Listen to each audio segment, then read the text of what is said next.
ഐത്തോച്ചാടന പ്രസ്ഥാനങ്ങളുടെ ഒരു പ്രസക്തി എന്ന് വെച്ചാൽ എന്തെങ്കിലും പറയാനാവുമോ?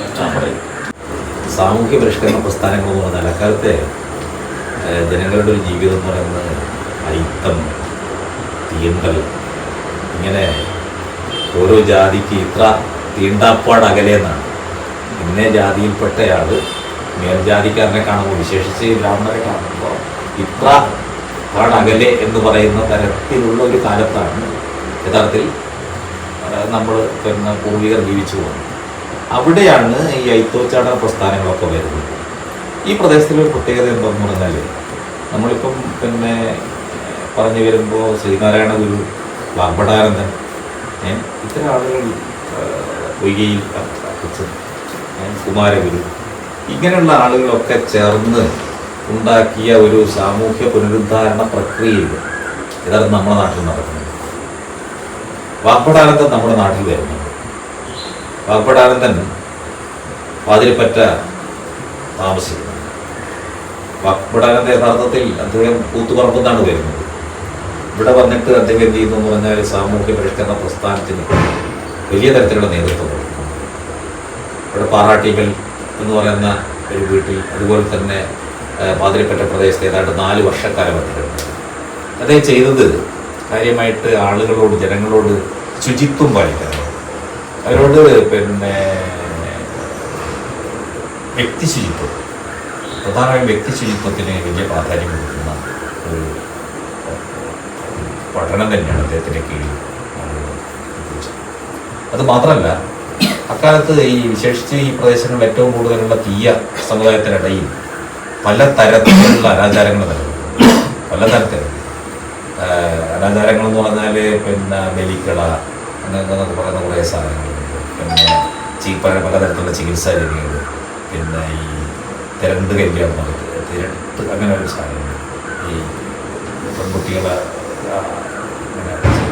തിരണ്ട് കല്യാണം, അങ്ങനെ പറയുന്ന കുറേ അനാചാരങ്ങൾ നിലനിന്ന ഒരു കാലത്താണ് വാഗ്ഭടാനന്ദൻ വരുന്നത്. അതുപോലെ തന്നെ ശ്രീനാരായണ ഗുരു ഇവിടെ വരുന്നുണ്ട്.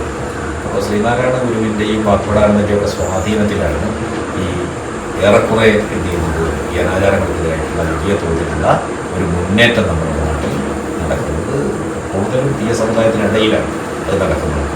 അപ്പോൾ അതൊരു വലിയ സാമൂഹ്യ മുന്നേറ്റമായിട്ട് മാറുന്നു. പക്ഷേ ഇത്തരത്തിലുള്ള സാമൂഹ്യ മുന്നേറ്റങ്ങളിൽ ഭാഗവാക്കായ ആളുകൾക്ക് അവരുടെ മുടി വെട്ടിക്കൊടുക്കില്ല, അവരെ വിവാഹത്തിന് ക്ഷണിക്കില്ല, അങ്ങനെയൊക്കെയുള്ള ധാരാളം സംഭവം ഇതിൻ്റെ ഭാഗമായിട്ട് നടക്കുന്നത്. അപ്പോൾ ഇവരുടെ മുടി വെട്ടി കൊടുക്കാതായപ്പോൾ നിങ്ങളിപ്പം കടന്നു വന്ന ഈ ചെങ്ങറ UP സ്കൂളിന് അപ്പുറത്തുള്ള ഒരു സ്ഥലത്ത്, കൊട്ടക്കുളക്കര ഭാഗത്ത് ഒരു പ്രത്യേക ഒരു ഇത് തന്നെ ഒരു ബാർബർ ഷോപ്പ് തന്നെ അക്കാലത്ത് ഉണ്ടാക്കിയത് ഇത്തരം ആളുകൾക്ക് മുടി വെട്ടിക്കൊടുക്കാൻ മാത്രം. മനസ്സിലായില്ല? ഈ സമൂഹത്തിൽ നിന്ന് പുറത്താക്കപ്പെട്ട, ഭ്രഷ്ടരാക്കപ്പെട്ട ആളുകൾക്ക് മുടി വെട്ടിക്കൊടുക്കുന്ന ഒരു സ്ഥലം അടുത്ത പ്രതിഷ്ഠുക്കളായ ആളുകൾ ചേർന്നിട്ട് ഉണ്ടാക്കി. ഭാസ്കരൻ മാഷൊക്കെ ഉള്ളുശ്ശേരി ഭാസ്കരൻ മാഷ് കവിയാണ്. അദ്ദേഹം ആദ്യകാലത്തെ ബാലസംഘം പ്രവർത്തനമൊക്കെയാണ്. അപ്പോൾ അത്തരത്തിലുള്ള ഒരു സാഹചര്യത്തിലൂടെയാണ് നമ്മൾ കടന്നു വന്നത്. ഇവിടെയും അവർ പറയുന്ന, പൊതുവെ പറയുന്ന ഈ കുഴി കുത്തിയിട്ട് അതിൽ ഇല വെച്ചിട്ട് കഞ്ഞി കുടിക്കുന്ന തരത്തിലുള്ള ജാതി വ്യവസ്ഥ, കഠിനമായ ജാതി വ്യവസ്ഥ എല്ലാ സ്ഥലത്തുമല്ല, ചില സ്ഥലങ്ങളിലൊക്കെ നടക്കുന്നത്. അതുകൊണ്ടാണ് ഈ ഐത്തോച്ചാടന ജാഥ വരുമ്പോൾ, ഐത്തോച്ചാടന ജാഥ AKLയുടെ നേതൃത്വത്തിലാണ് വരുന്നത്. അത് ആളുകളിൽ വലിയ കൗതുകവും അമ്പരപ്പും ഒക്കെ ഉണ്ടാക്കുന്നത്. അമ്പരപ്പ് ഉണ്ടാക്കുന്നുണ്ട്, ആവേശം ഉണ്ടാക്കും ഒരേ സമയത്ത്. കാരണം ഈ അവിടത്തേക്ക് ചെല്ലാൻ മടിച്ചു നിൽക്കുന്ന ഒരു ഹരിജൻ കുട്ടിയെ കണ്ടിട്ട് ആ കുട്ടിയെ എടുത്തുകൊണ്ട് വന്നിട്ട് ഈ മടിയിൽ വെച്ച് ഭക്ഷണം കൊടുത്ത് പേര് വിളിക്കുകയാണ് എന്ന് പറഞ്ഞാൽ അതുണ്ടാക്കിയ ഒരു ആവേശം. മാത്രമല്ല, ഈ ദേശീയ പ്രസ്ഥാനത്തിൽ ഞങ്ങളൊക്കെ ഭാഗമാണ് എന്നുള്ള തോന്നൽ എല്ലാ സമുദായക്കാരുടെ ഇടയിലും ഉണ്ടാകും. അത് വലിയൊരു സാമൂഹ്യ മാറ്റത്തിന് ഇടയാകും. അതാണ് ഈ ഐത്തോച്ചാടനുമായിട്ട് ബന്ധപ്പെട്ടും ഒക്കെ നമ്മുടെ നാട്ടിൽ നടക്കുന്ന ഏറ്റവും വലിയ പ്രവർത്തനം. വീരപഴശ്ശി കേരളവർമ്മ രാജയാണ് ഇന്നത്തെ കോട്ടയം രാജാവ്. ഈ പ്രദേശം, അതായത് നിങ്ങളുടെ മൊകേരി കോളേജിന് അപ്പുറത്തുള്ള കടത്തനാട് കഴിഞ്ഞ് ഇപ്പുറത്തുള്ള ഭാഗങ്ങളൊക്കെ എന്ന് പറഞ്ഞാൽ അതിൽ മൊകേരി, കോവുക്കുന്ന്, കായക്കൊടി, നടുപ്പൊയിൽ, കുറ്റിയാടി, കാവിലുംപാറ, തലൈക്കര, ചുരം, ഈ പ്രദേശങ്ങളിലൊക്കെ വരുന്ന ഭൂപ്രദേശങ്ങളുടെ ആധിപത്യം കോട്ടയം രാജാവ്. ഈ കോട്ടയം രാജാവ് എന്ന് പറയുന്നത് പല പഴശ്ശിരാജാക്കന്മാരുടെ കൂട്ടത്തിൽ നമ്മളിപ്പോൾ പറയുന്ന സോക്കോൾഡ് പഴശ്ശിരാജ എന്ന് പറയുന്നത് വീരപഴശ്ശി കേരളവർമ്മ രാജയാണ്. ഈ കേരളവർമ്മ രാജ നമ്മുടെ പ്രദേശമായിട്ടുള്ളൊരു അടുത്ത ബന്ധം എന്ന് പറയുന്നത് അദ്ദേഹം കുറ്റിയാണ്ടി ഒരു കോവിലകത്തിന് വേണ്ടി കുറ്റിയടിക്കുകയൊക്കെ ചെയ്തിട്ടുണ്ട്. അങ്ങനെയാണ് കുറ്റിയടി എന്നുള്ള പേര് വന്നത് നമുക്ക് അറിയാം. അതുമാത്രമല്ല, അദ്ദേഹത്തിൻ്റെ അനന്തൻ എന്ന് പേര് ഒരു ആനക്കുട്ടി അവിടെ ചുഴിയിൽ മുങ്ങിപ്പോയതൊക്കെ നമ്മുടെ നാട്ടുകാരിങ്ങനെ പാട്ടിൽ പതിഞ്ഞ് ആളുകളുടെ മനസ്സിൽ പതിഞ്ഞ് ഒരു കാര്യമാണ്, ഒരു കഥയാണ്. അതുമാത്രമല്ല, ഈ പഴശ്ശിയുടെ പ്രദേശം എന്നുള്ള നിലക്ക് മാത്രമല്ല പഴശ്ശിക്ക് പ്രദേശമായിട്ടുള്ളൊരു ബന്ധം. അത് ഈ പഴശ്ശി ഒന്നാം പഴശ്ശി സമരകാലം, രണ്ടാം പഴശ്ശി സമരകാലം, ഈ ഘട്ടത്തിന് ശേഷം പഴശ്ശി ബ്രിട്ടീഷുകാർക്കൊരു വലിയ തലവേദനയായി മാറുന്നു എന്ന് പറഞ്ഞാൽ ബ്രിട്ടീഷുകാരുടെ നികുതി സമ്പ്രദായങ്ങളിൽ ഒക്കെ പ്രകോപിതനാകുന്ന പഴശ്ശി. കാരണം പഴശ്ശിയുടെ തൊട്ടപ്പുറത്തുള്ള രാജ്യം എന്ന് പറയുന്നത് കടത്തനാട് രാജ്യമാണ്. ഈ കടത്തനാട് രാജ്യത്ത് ഭരിക്കുന്നത് ഏതാണ്ട് പഴശ്ശിയുടെ മാതുലനായിട്ട് വരുന്ന ഒരാളുമാണ്. പക്ഷേ എന്നിട്ടും ഈ പഴശ്ശി സമരങ്ങൾ നടക്കുന്ന ഘട്ടത്തിൽ മദ്രാസ് പയനിയേഴ്സ് നമ്മളുടെ പഴശ്ശിയുടെ വയനാട്ടിലേക്കുള്ള പാത ഏതാണ്ട് തടഞ്ഞതോടുകൂടി പഴശ്ശിക്ക് മറ്റു മാർഗങ്ങളില്ല. പഴശ്ശി എന്താ ചെയ്യുന്നതെന്ന് പറഞ്ഞാൽ നമ്മളുടെ കടത്തനാടിൻ്റെ മലമ്പ്രദേശങ്ങളിലൂടെ പഴശ്ശി വയനാട്ടിലെ നാടുകാണിയിലെത്തി എന്നാണ് ലോകം പറയുന്ന ഒരു കാര്യം. അതേതാണ്ട് നമ്മൾ മനസ്സിലാക്കുന്നത് ഒരു 1796 ശേഷം ഒരു 96, 97, 98 വരെയൊക്കെ ഉള്ള കാലം. ഇപ്പോൾ 2005 പഴശ്ശി മരണപ്പെടുന്നത്, വീരചരമം പ്രാപിക്കുന്നത് വരെയുള്ളൊരു കാലഘട്ടം എന്ന് പറയുന്നത് പിന്നീട് ഈ പറയുന്ന മലമ്പ്രദേശങ്ങളിലൂടെ തന്നെയാണ് പഴശ്ശി യാത്ര ചെയ്തിട്ടുണ്ടാകുക എന്നാണ് ലോകനും അതുപോലെ തന്നെ പിന്നീട് നമുക്കും മനസ്സിലാകുന്നത്. മാത്രമല്ല, ഈ നെടുങ്കണ്ടൂർ കോവിലൊക്കെ ആയിട്ട് പഴശ്ശിക്ക് വളരെ വലിയ ബന്ധം സൂചിപ്പിക്കുന്ന പഴശ്ശി പടപ്പാട്ടുകൾ ഉണ്ടായിരുന്നു. പക്ഷെ അത് ഓർമ്മയുള്ള ആളുകൾ, പഴയ തലമുറയിലുള്ള ആളുകൾ നമ്മൾ കേട്ടിട്ടുണ്ട്. പക്ഷെ നിർഭാഗ്യവശാൽ അത് നമുക്ക് റെക്കോർഡ് ചെയ്ത് സൂക്ഷിച്ചു വെക്കാൻ കഴിയാതെ അവിടെ ആളുകളുടെ കുറച്ച് സൈന്യത്തിൻ്റെ സഹായത്തോടു കൂടി അദ്ദേഹം ബ്രിട്ടീഷ് സാമ്രാജ്യത്തിനെതിരായിട്ടുള്ള പോരാട്ടം നടത്തുന്നു. ബ്രിട്ടീഷ് സാമ്രാജ്യത്തിനെതിരായ പോരാട്ടം നടത്തുന്നത് അതിൻ്റെ അവസാന ഘട്ടത്തിലാണെങ്കിൽ പോലും അതിൻ്റെ ആദ്യഘട്ടത്തിൽ നികുതി വ്യവസ്ഥയൊക്കെയായി ബന്ധപ്പെട്ട വിഷയങ്ങളിലാണ് ഒന്നാം പഴശ്ശി സമരം നടക്കുന്നത്. രണ്ടാം പഴശ്ശി സമരവും ഏതാണ്ട് അതേ സ്വഭാവം വെച്ച് കൊണ്ടിരുന്ന സമരമാണ് നടത്തുന്നത്.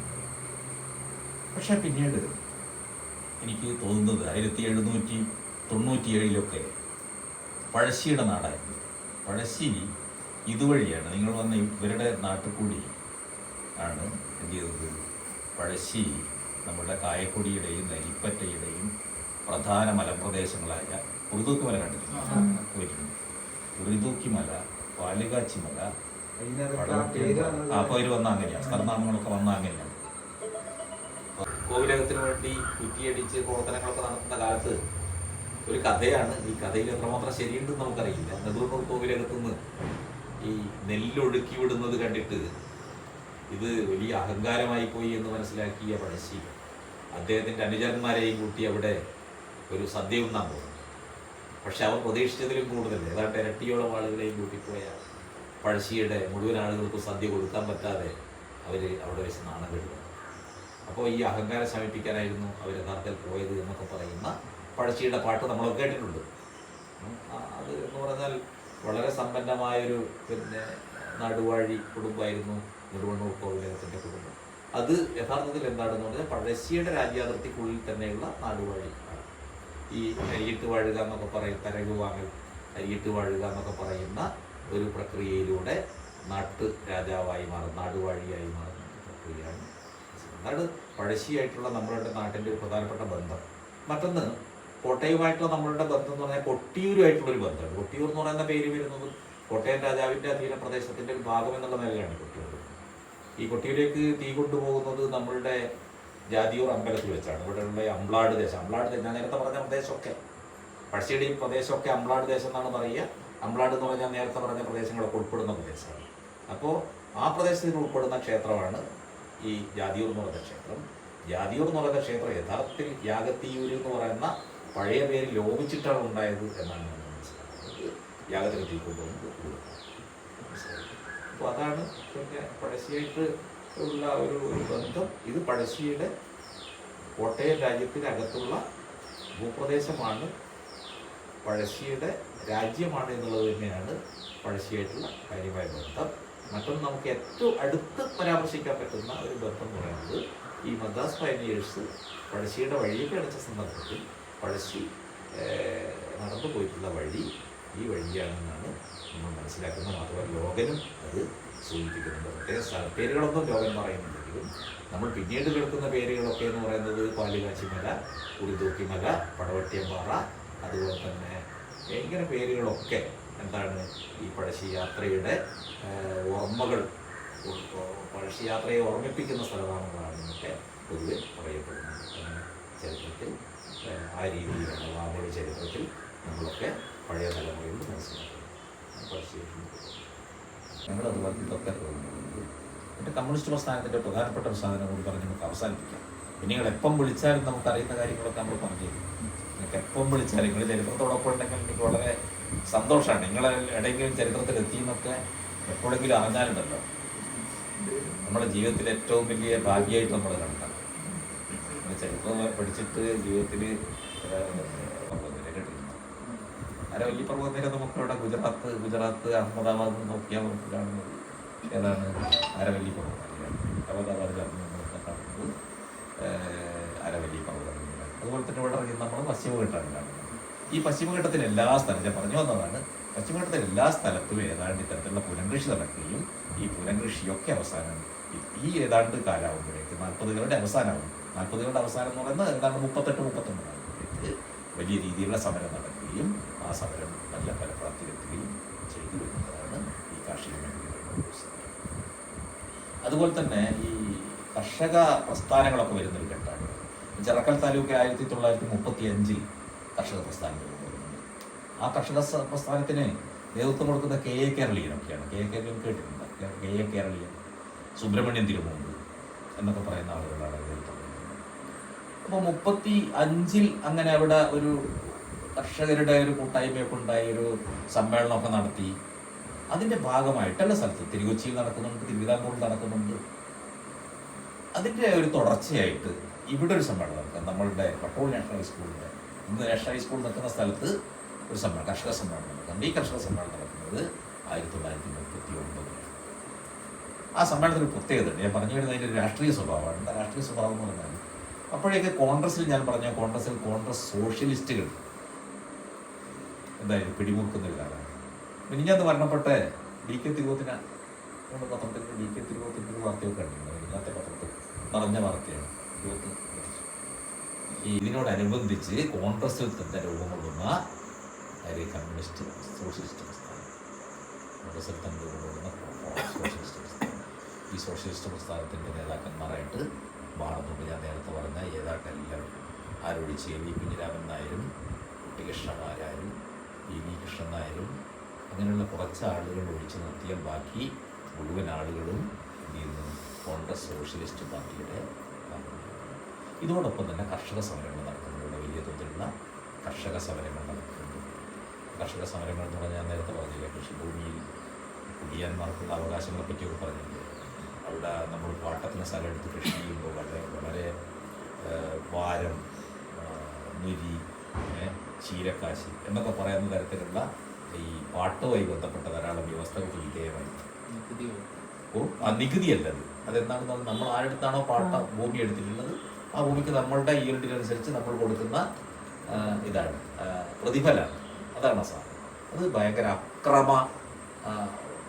ശരിക്കും അക്രമം തന്നെയായിരുന്നു. അത്രയും വലിയ ഈ നുരി ഒക്കെ വാങ്ങുന്ന ഒരു പരിപാടി. ഇവിടെ നമ്മളുടെ മലയോര മേഖലയിൽ ഏറങ്കോട്ട് മല അറിയാമോ?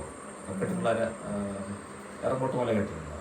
അപ്പുറത്തെ ഏറങ്കോട്ട് മല, ഇപ്പുറത്തെ കരിങ്ങാട് മല കണ്ടിട്ടുണ്ടോ? കരിങ്ങാട് മല നമ്മളിപ്പോൾ എവിടെയാണ് നിൽക്കുന്നത്? പശ്ചിമഘട്ടത്തിൻ്റെ താഴ്വാരത്തിലാണ്. അതറിയാം. ഈ പശ്ചിമഘട്ടം നിങ്ങൾ കാണുന്ന പശ്ചിമഘട്ടമാണ്. ഈ പശ്ചിമഘട്ടത്തിൻ്റെ താഴ്വാരത്തിലുള്ള കരിങ്ങാട് മലയിൽ പുനംകൃഷി എന്ന് പറയുന്നത് കൃഷി കേട്ടിട്ടുണ്ട്. എന്താണ് കൃഷി ചെയ്തതെന്നറിയാമോ? കൃഷി ചെയ്തത് നെല്ലാണ്. ഈ നെല്ലിൻ്റെ ഇടയിലെ മുത്താലയൊക്കെ നട്ടിട്ടുണ്ടെങ്കിൽ പോലും നെല്ലാണ് പുനംകൃഷി എന്ന് പറയുന്നത്. പുനത്തിന് പലതരത്തിലുള്ള അർത്ഥമുണ്ട്, പുനത്തിന് പലതരത്തിലുണ്ട്. പക്ഷേ ഇവരെന്താ ചെയ്യുന്ന പറഞ്ഞാൽ അടിക്കാട് വെട്ടിയിട്ട് തീയിട്ട് അതിനുശേഷം വിത്ത് വാടി കൊത്തുവാടി കൊയ്യാള കൊത്തുക എന്ന് പറയുന്നൊരു പേര് കൂടിയാണ്. അത് ഈ ഇടവം മേടവും മാസങ്ങളിലാണ് ഇവിടുന്ന് കക്കെട്ടുന്നും അതുപോലെ തന്നെ കൈവേലിന്നും കുറ്റിയാടിയിൽ മുഖേരിന്നും ചങ്ങരകുളത്തുനിന്നൊക്കെ ആളുകൾ കൈക്കോട്ടെടുത്തിട്ട് അങ്ങോട്ട് പോവുകയാണ്, പല കാര്യം പോവുകയാണ്. പിന്നെ ഒരു ഒഴിവില്ല. പിന്നെ അവരെന്ത് ചെയ്യുമെന്ന് പറഞ്ഞാൽ അവിടെ തന്നെ ക്യാമ്പ് ചെയ്തിട്ട് വലിയ ഇതില്ലേ, നിങ്ങൾ ഈ മേലെ താമസിക്കുന്ന സ്ഥലത്തിന് എന്തായാലും ഏറുമാടങ്ങൾ ഉണ്ടാക്കി ആ ഏറുമാടങ്ങളിരുന്ന് ഇവിടെ സംരക്ഷിച്ച് കാട്ടുമൃഗങ്ങളൊക്കെ ഉണ്ടാകും, ഇവിടെ സംരക്ഷിച്ചിട്ടാണ് ഈ ഭൂമി അധികവും കുറ്റിയാടിയിലുള്ള ജന്മിമാരുടെ കൈവശം ഉണ്ടായിരുന്ന ഭൂമിയാണ്. ആ ഭൂമിയിലാണ് ഇവർ കൃഷി ചെയ്തുകൊണ്ടിരുന്നത്. ആ കൃഷിക്ക് അവർക്ക് തോന്നിയതുപോലെ പാട്ടം ചോദിക്കും, തോന്നിയതുപോലെ അങ്ങനെ അവിടെ ഒരു വലിയ സമരം നടക്കുന്നത് കേട്ടത്. അവിടെ ഒരു പ്രത്യേകതരം മുത്തുകളൊക്കെയാണ് ഈ കര നെൽകൃഷിക്ക് മുത്തൂപ്പറ്റ, അരക്ക് നാഴി എന്നൊക്കെ കുറുവ എന്നൊക്കെ പറയുന്ന നെൽവുത്തുകളാണ് അക്കാലത്ത് അവർ ഉപയോഗിച്ചിരുന്നത്. മനസ്സിലായില്ല, ഇതൊക്കെ എൻ്റെ കേട്ടുകേൾവിയാണ്, എൻ്റെ അറിവിലെ ഇതൊക്കെ എൻ്റെ അന്വേഷണത്തിൽ വന്ന സാധനമാണ്. അപ്പോൾ ഈ തരത്തിലുള്ള കൃഷി ചെയ്തിട്ട് ആ കൃഷി ഇടത്തിലുണ്ടായ പ്രധാനപ്പെട്ട സമരമാണ് പുനർകൃഷി സമരം. 1938 നടക്കുന്നത്. 38-39 കാലത്താണ് നടക്കുന്നത്. അവസാനം എന്ത് ചെയ്തു? അവസാനം ഇവരുടെ ഇവർ പറയുന്ന തരത്തിലുള്ള പട്ടം കൊടുത്ത് എന്ത് ചെയ്യേണ്ടി വന്നു? ഇവർക്ക് ഈ സമരം അവസാനിപ്പിക്കേണ്ടി വന്നു. ആ സമരത്തിൽ കേളുവെട്ടനൊക്കെ വരുന്നുണ്ട്. കേട്ടിട്ടുണ്ടോ? കേളുവെട്ടൻ എന്നുള്ള പേര് കേട്ടിട്ടുണ്ട്. MK കേളു എന്ന് പറയും. അദ്ദേഹം പിന്നീട് CPM-ന്റെ കോഴിക്കോട് ജില്ലാ സെക്രട്ടറി ഒക്കെ ആയിട്ടുള്ളതാണ്. അദ്ദേഹത്തിൻ്റെ നേതൃത്വത്തിലുള്ള തലശ്ശേരിയിലെ വീട് തൊഴിലാളികളാണ് എറംകോട്ട് മലയിലും അതുപോലെ തന്നെ കരിങ്ങാട് മലയിലുമുള്ള ഈ പുനർകൃഷി സമരത്തിന് സപ്പോർട്ടായിട്ട് വന്നത്. അതിനുശേഷം ഗാന്ധിജി ദക്ഷിണാഫ്രിക്കയിൽ നിന്ന് എവിടത്തേക്ക് വരുന്നു? ഇന്ത്യയിലേക്ക് വരുന്നു. പിന്നീട് അദ്ദേഹം ഇന്ത്യ മുഴുവൻ സഞ്ചരിക്കുന്നു. അതിനുശേഷം എന്ത് ചെയ്യുന്നു? നമ്മൾ വളരെ സ്വാഭാവികമായിട്ടും സത്യാഗ്രഹ സമരങ്ങളിലേക്കും അതുപോലെ തന്നെ സഹന സമരങ്ങളിലേക്കൊക്കെ പോകുന്നു. അത് ധാരാളം പ്രസ്ഥാനങ്ങൾ വരുന്നു. എന്തൊക്കെ ഒരു സിവിൽ നിയമലംഘന പ്രസ്ഥാനം വരുന്നു, നിസ്സഹകരണ പ്രസ്ഥാനം വരുന്നു, വ്യക്തി സത്യാഗ്രഹം വരുന്നു. മനസ്സിലായില്ല. പിന്നീട് അങ്ങോട്ടെത്തുമ്പോഴേക്ക് വട്ടമേശകൾ വരുന്നു, വട്ടമേശ സമരങ്ങൾ, ചർച്ചകൾ വരുന്നു. അങ്ങനെ ധാരാളം ഘട്ടങ്ങളിലൂടെ കടന്നുപോയ ഒട്ടനവധി പരാജയപ്പെട്ട സമരങ്ങളുടെ അവസാനത്തിലാണ് എന്ത് നടക്കുന്നത്? ഈ സമരത്തിൻ്റെ വിജയം നടക്കുന്നത്. ആ വിജയം അത് നടക്കുന്ന എല്ലാ ഇന്ത്യൻ നാഷണൽ കോൺഗ്രസ് പ്രഖ്യാപിച്ച എല്ലാ സമരങ്ങളിലും നമ്മുടെ നാട്ടിലെ ആളുകളും വളരെ കൃത്യമായിട്ട് ഇവിടെ പ്രവർത്തിച്ചിട്ടുണ്ട്. 40-ൽ വ്യക്തി സത്യാഗ്രഹം പ്രഖ്യാപിച്ചപ്പോൾ AV കുഞ്ഞിരാമൻ നായരും അതുപോലെ തന്നെ കുട്ടികൃഷ്ണമാരാരും ചാത്തക്കുറുപ്പ് മാഷും TV കൃഷ്ണൻ നായരും ഒക്കെ എന്ത് ചെയ്യുന്നുണ്ട്? വ്യക്തി സത്യാഗ്രഹം എന്ന് പറഞ്ഞാൽ കൊടി പിടിച്ചൊറ്റക്ക് നടക്കുകയാണ്. കൊടി പിടിച്ചൊറ്റക്ക് നടക്കുന്ന ഒരു സമരമാണ്. ആ സമരത്തിന് ഇങ്ങനെ പോയിട്ട് എന്ത് ചെയ്യുന്നു? അവരുടെ ലക്ഷ്യം എന്താണ്? ഇന്ത്യൻ തലസ്ഥാനമാണ്, ഡൽഹിയാണ് അവരുടെ ലക്ഷ്യം. അതൊക്കെ പോവുകയാണ്. മനസ്സിലായിരുന്നു. ആ പോക്കിലാണ് അദ്ദേഹം അറസ്റ്റ് ചെയ്യപ്പെടുന്നതും അലിപ്പൂർ സെൻട്രൽ ജയിലിൽ അകപ്പെടുന്നതും. അപ്പോൾ അത്തരത്തിലുള്ള എല്ലാ സമരങ്ങളിലും പങ്കെടുത്തിട്ടുണ്ട്. അതോടൊപ്പം പല ഘട്ടങ്ങളിലായിട്ട് പല തരത്തിൽ ആണ് ആ സമരം നടക്കുന്നത്. അതിൽ ഒരു പ്രധാനപ്പെട്ട സംഗതി ഐത്തുമായി ബന്ധപ്പെട്ടാണ്. ഈ സമയത്ത് എന്ത് നടക്കുന്നുണ്ട്? ധാരാളം ഐത്തോച്ചാടന സമരങ്ങൾ നടക്കുന്നുണ്ട്. ഈ ഐത്തോച്ചാടന സമരങ്ങൾ എന്ന് പറയുന്നത് ക്ഷേത്രപ്രവേശന വിളംബരം വരുന്നത് 1936-ലാണ്. പക്ഷെ അതിന് മുമ്പ് തന്നെ ഒരു ജാഥ വരും, ഐത്തോച്ചാടന ജാഥ, AKGയുടെ നേതൃത്വം. ആ ജാഥ ചങ്ങരകുളം UP സ്കൂൾ എന്ന് പറഞ്ഞാൽ നേരത്തെ പറഞ്ഞ AV കുഞ്ഞിരാമൻ നായർ പഠിപ്പിച്ച, കുട്ടികൃഷ്ണമാരാർ പഠിച്ച ഈ സ്കൂളിൽ വെച്ചാണ് അതിന് വലിയൊരു സ്വീകരണം. അത് AKGയുടെ ജാഥ മലബാറിലെ ജാഥയാണ്. 3 ജാഥകൾ നടക്കുന്നുണ്ട്. തിരുവിതാംകൂറിൽ നടക്കുന്നുണ്ട്, കൊച്ചിയിൽ നടക്കുന്നുണ്ട്, മലബാറിൽ നടക്കുന്നുണ്ട്. ഈ ജാഥ ചങ്ങരകുളത്ത് വെച്ച് വലിയൊരു സ്വീകരണം നടക്കുന്നുണ്ട്. അല്ലാതെ എന്താണ് ലക്ഷ്യം എന്നറിയുക? അവിടെ പന്നി ഭോജനം നടക്കും, മിശ്രഭോജനം നടക്കുക. എല്ലാ വിഭാഗത്തിൽപ്പെട്ട ആളുകളെയും ചേർത്ത് പിടിച്ചുകൊണ്ട് അവരുടെ ജാതി ഭേദമന്യേ എല്ലാ ആളുകളുമായിട്ട് ഒരു മിശ്രഭോജനം നടക്കും. കടുത്ത ജാതീയതക്കെതിരായിട്ടുള്ള ഏറ്റവും വലിയ ഒരു മുന്നേറ്റമായിരുന്നു ആ സംഭവം. അപ്പോൾ അതിൽ നമ്മുടെ കോക്കുന്നിലുള്ള ഒരാളെ, ഒരു കുട്ടിയെ AKG മടിയിൽ ഇരുത്തിയിട്ട്, ഒരു ഹരിജൻ കുട്ടിയായിരുന്നു. ആ കുട്ടിയെ AKG മടിയിൽ ഇരുത്തിയിട്ട് വിളിക്കുന്നുണ്ട്, നാരായണൻ എന്ന് പേര് വിളിക്കുന്നുണ്ട്. അത് ഒരു വലിയ സംഭവം.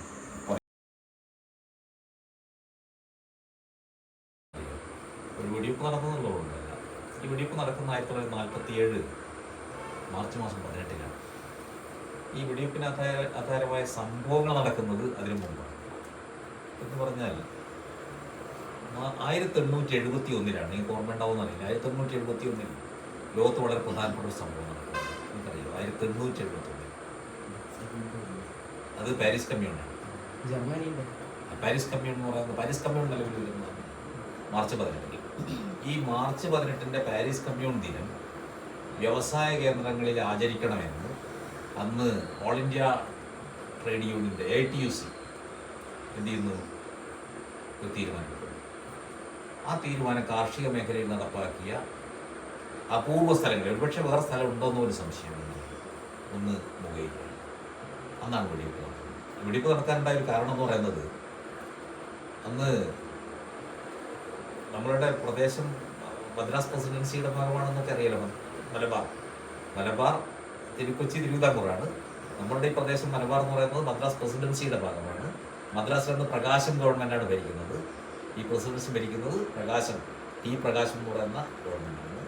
ഈ പ്രകാശം ഗവൺമെൻറ്റിനെതിരായിട്ട് മുയിപ്പോത്ത് വെച്ച് കുഞ്ഞിരാമൻ നമ്പ്യാർ എന്ന് പറയുന്ന നാഷണൽ കോൺഗ്രസിൻ്റെ നേതാവ് പ്രസംഗിക്കുന്നു എന്നറിഞ്ഞിട്ട് അവിടെ എന്ത് ചെയ്യാണ്, പോലീസ് വന്ന് യാതൊരു മുന്നറിയിപ്പും ഇല്ലാതെ, ആ വണ്ടി എന്ന് പറയുന്നത് പുകവണ്ടി, കരിവണ്ടിയാണ്. അക്കാലത്തെ ബസ് എന്ന് പറയുന്നത് കരിവണ്ടിയാണ്. കരിവണ്ടിയിൽ ഇങ്ങനെ കരി നിറച്ചിട്ട് അതിങ്ങനെ സ്റ്റാർട്ടാക്കി എടുത്തിട്ടൊക്കെയാണ് വരിക. ഈ കരിവണ്ടി വന്ന് നിൽക്കുകയാണ്. 1906 എന്നാണ് വണ്ടിയുടെ നമ്പർ. 1906 കാട്ടാച്ചിറ മോട്ടോർ സർവീസിൻ്റെ വണ്ടി വന്ന് നിൽക്കുന്നു. അങ്ങനെ അതിൽ നിന്ന് എന്ത് ചെയ്യുന്നു, SI ഇറങ്ങി വരുന്നു. അതൊരു കുഞ്ഞിരാമൻ നായരാണ്. ഇറങ്ങി വരുന്നു. വന്ന ഉടനെ തന്നെ എന്ത് ചെയ്യുന്നു, വെടി വെക്കുന്നു. ഈ വെടി വെച്ചതോടുകൂടി പിന്നെ രംഗം മാറുന്നു. അവിടെ എന്ത് ചെയ്യുന്നു പറഞ്ഞാൽ പോലീസിൻ്റെ തൊപ്പി വലിച്ച് എടുക്കുന്നു, ലാത്തി പിടിച്ചു പറ്റുന്നു. അങ്ങനെ അടി നടക്കുന്നു. അങ്ങനെ പോലീസിൻ്റെ തൊപ്പിയൊക്കെ അവിടെ ഇട്ട് ആളുകൾ കത്തിക്കുന്നു. ഈ സന്ദർഭത്തിനിടയിൽ എന്ത് ചെയ്യുന്നു, 2 പേർക്ക് വെടിയേൽക്കുന്നു. അതിലൊന്ന് ചിന്നൻകണാനെന്ന് പറയുന്ന ആൾക്ക് കാലിന് വെടിയേൽക്കുന്നു. കുനിയിൽ അനന്തക്കുറുപ്പ് എന്ന് പറയുന്ന ആൾക്ക് കൈക്ക് വെടിയേൽക്കുന്നു. ഇങ്ങനെ വെടിയേറ്റ സമയത്ത് ഈ അനന്തക്കുറുപ്പിനെയും കൊണ്ട് ഈ നടക്കുന്ന എവിടെയാണെന്ന് പറഞ്ഞാൽ മൊകേരി ബാസൽ ഇവാഞ്ചലിക്കൽ മിഷൻ്റെ ഒരു വിദ്യാലയമുണ്ട്. BM സ്കൂളുണ്ടായിരുന്നു. പഴയ യൂറേക്കൊക്കെ ഉണ്ടായിരുന്ന സ്ഥലത്ത്. അപ്പോൾ അവിടെ വെച്ചാണ് നടക്കുന്നത്. അപ്പോൾ ഈ വെടിയേറ്റ ആളെയും കൊണ്ട് KS ബെൻ എന്ന് പറയുന്ന ഒരാൾ മതിൽ ചാടി കടന്നിട്ട് പുറത്തു വരുന്നു. KS Ben. ഈ KS ബെൻ ആരാണെന്ന് പറഞ്ഞാൽ KS ബെൻ ആലപ്പുഴക്കാരനാണ്. അദ്ദേഹം മരണപ്പെട്ടു പോയി. അദ്ദേഹം അവിടെ പുന്നപ്രവയലാർ സമരത്തിലെ ഒരു സമര നായകരിൽ ഒരാളായി. അദ്ദേഹം അവിടെ ഇങ്ങനെ ഈ വാരിക്കുന്ന് ഉപയോഗിച്ചിട്ടുള്ള ഒരു ഇതാണല്ലോ നടന്നത്. പോലീസും വാരിക്കുന്ന് ഉപയോഗിച്ച സാധാരണ തൊഴിലാളികളും തമ്മിൽ നടന്നിട്ടുള്ള ഒരു വലിയ സമരമാണ് യഥാർത്ഥത്തിൽ.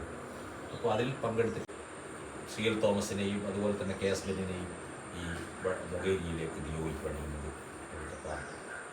എന്നിട്ട് എന്ത് ചെയ്യുന്നു എന്ന് പറഞ്ഞാൽ ബെന്നാണ് നേതൃത്വം കൊടുക്കുന്നത്. ഈ KS ബെന്നിനെ ഇദ്ദേഹത്തിനെ എടുത്ത് അരമതിൽ ചാടിക്കടന്നു എന്ന് പറഞ്ഞപ്പോൾ നമുക്ക് അതിശയമായിരുന്നു, ഏത് തന്നെയാണോ. അങ്ങനെ നമ്മൾ എന്ത് ചെയ്യുന്നു എന്ന് പറഞ്ഞാൽ പിന്നീട് ഈ ആലപ്പുഴ പോയിട്ട് ഇദ്ദേഹത്തിനെ ചന്തമുക്ക് എന്ന് പറയുന്ന സ്ഥലത്ത് ഇറങ്ങിയിട്ട് നമ്മൾ KS ബെന്നിനെ കാണാൻ പോകുന്നുണ്ട്. ഞാനും എൻ്റെ കൂടെ അന്നുണ്ടായിരുന്നത് എഴുത്തുകാരനായ സജീവ് മൊകേരിയും അതുപോലെ തന്നെ കായക്കൊടി ഹൈസ്കൂളുണ്ടായിരുന്ന K ജയരാജൻ എന്ന് പറയുന്ന അധ്യാപകരും കൂടി അവിടെ പോയി KS ബെന്നിനെ കണ്ട് ഇവിടെയുള്ള കാര്യങ്ങളൊക്കെ, അക്കാലത്തെ കാര്യങ്ങളൊക്കെ ചോദിച്ച് മനസ്സിലാക്കുന്നുണ്ട്. എന്ന് പറഞ്ഞാൽ ഈ മൊകേരി വെടിവെപ്പിൻ്റെ പ്രാധാന്യം 2 തരത്തിലാണ്. ഒന്ന്, പ്രകാശം ഗവൺമെൻറ്റിനെതിരായിട്ട് നടത്തിയ പ്രസംഗത്തിൻ്റെ പേരിൽ അറസ്റ്റ് വാറണ്ടുള്ള കുഞ്ഞിരാമൻ നമ്പ്യാർ പ്രസംഗിക്കുന്ന സ്ഥലത്തേക്ക് മുന്നറിയിപ്പില്ലാതെ വരികയും മുന്നറിയിപ്പില്ലാതെ വെടിവെക്കുകയും ചെയ്യുന്ന ഒരു സംഭവമാണ്. മറ്റൊന്ന്, അന്ന് കാർഷിക മേഖലയിൽ അപൂർവം ചില സ്ഥലങ്ങളിലാണ് എന്ത് ചെയ്തത്, പാരീസ് കമ്മ്യൂൺ ദിനം ആചരിച്ചത്.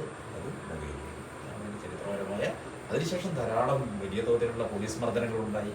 അതിനുശേഷം MSP ക്യാമ്പുണ്ടായി മൊകേരി. ഈ MSP ക്യാമ്പിൻ്റെ അടുത്ത് ഒരു പോലീസ് വാൻ ഉണ്ടായിരുന്നു. ആ പോലീസ് വാനിൻ്റെ മുകളിൽ രാത്രി പോയിട്ട് സഖാക്കൾ എന്ത് ചെയ്തു, പോസ്റ്റർ ഒട്ടിച്ചു. മനസ്സിലായില്ലേ? ഈ പ്രദേശത്ത് മുഴുവൻ പോലീസ് നിറവായിട്ട് വേട്ട നടന്നു.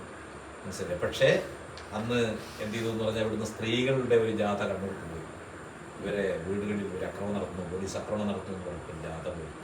അതിനുശേഷം എന്ത് ചെയ്യുന്നു പറഞ്ഞാൽ ഒരു കമ്മീഷൻ വെക്കുന്നു ഗവൺമെൻറ് കമ്മീഷനെ വെച്ചിട്ട് എന്ത് ചെയ്യുന്നു എന്ന് പറഞ്ഞാൽ ഇദ്ദേഹം ചെയ്തത് തെറ്റാണ്, പ്രകോപനമില്ലാതെ ജനക്കൂട്ടത്തിന് നേരെ വെടിവെച്ചത് തെറ്റാണ് എന്ന് കണ്ടെത്തുകയും അങ്ങനെ ഈ സബ് ഇൻസ്പെക്ടറെ ഹെഡ്ക്വാർട്ടേഴ്സ് ഉണ്ടായി തരം താഴ്ത്തുകയും ചെയ്തു. ഇങ്ങനെ വലിയ ഇമ്പാക്റ്റ് ഒക്കെ ഉണ്ടായിട്ടുണ്ട് അതിൻ്റെ ഭാഗമായിട്ട്. ഇത് നമ്മുടെ ഈ ഒരു